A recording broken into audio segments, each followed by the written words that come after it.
তো নমস্কার ইউটিউববাসী, আজকের এই ভিডিওতে আমরা শিখব একটি ট্রাকের বালির হিসাব একদম সহজ পদ্ধতিতে কিভাবে করা হয়। বন্ধুরা, এই হিসাবটি যদি আমরা জানি তাহলে কোনো বালির কন্ট্রাক্টর আমাদেরকে কোনোদিনই ঠকাতে পারবে না। তো আমরা দেখব এই ভিডিওতে একটি ট্রাকের বালির সিএম হিসাব কীভাবে একদম সহজ পদ্ধতিতে করা যায়।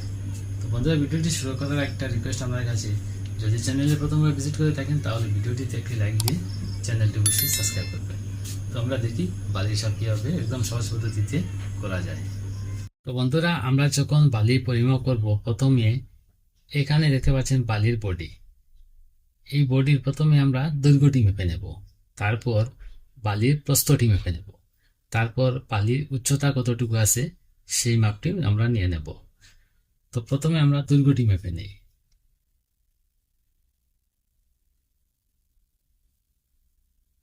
দৈর্ঘ্য আপনারা এখানে দেখতে পাচ্ছেন ট্রাকের যে বডি আছে, বডিটি নিচের দিকে স্লোপ আছে। তো আমরা দৈর্ঘ্যটি যখন মাপ নিতে যাব তখন এর মধ্যখানে আমরা মাপ নেব, কারণ উপরের অংশ আছে বড় এবং নিচের অংশ আছে ছোট। ঠিক আমরা মধ্য থেকে মাপটি নিয়ে নেব। তো এই ট্রাকে বালির দৈর্ঘ্য পেলাম আমরা 5 মিটার 26 সেন্টিমিটার। বালির দৈর্ঘ্য পেলাম আমরা 5 মিটার 26 সেন্টিমিটার। এবার আমরা প্রস্থটি মেপে নেব। বালির প্রস্থ আছে এখানে 3 মিটার 55 সেন্টিমিটার 55 সেন্টিমিটার এবং বালির উচ্চতা আছে উচ্চতার মাপটি যখন আমরা নেব, এই ট্রাকের বডির বালির উপরে যে অংশ আছে প্রথমে আমরা কোদাল দিয়ে বা যে কোনো একটি জিনিস দিয়ে সমান করে নেব, তারপর একটি রড দিয়ে কুসমাপটি আমরা নিয়ে নেব। তো এই বালির ট্রাকের উচ্চতা পেলাম আমরা 75 সেন্টিমিটার 75 সেন্টিমিটার। এবার আমরা দেখব এই ট্রাকে কত সিএম বালি আছে। তো সিএম এর ফুল মিনিং হচ্ছে cubic metre. Cubic metre CM এর ফুল মিনিং হচ্ছে কিউবিক মিটার, আর বাংলাতে হচ্ছে ঘনমিটার। ঘনমিটার। তো এবার আমরা দেখি এই ট্রাকে কত সিএম বালি আছে, বা বাংলাতে বলবো আমরা কত ঘনমিটার বালি আছে।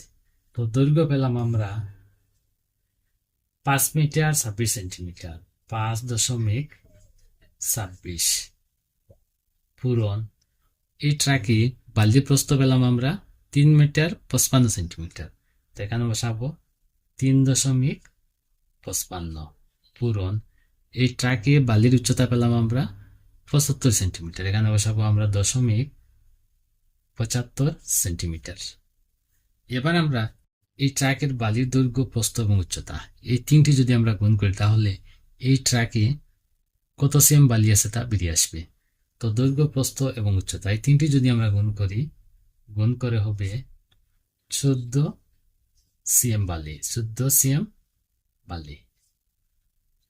তো বন্ধুরা, একটি ট্রাকের বালির পরিমাপ যখন আপনারা করবেন, প্রথমে দৈর্ঘ্যটি মেপে নেবেন, তারপর প্রস্থ মেপে নেবেন, তারপর বালির উচ্চতা মেপে নেবেন।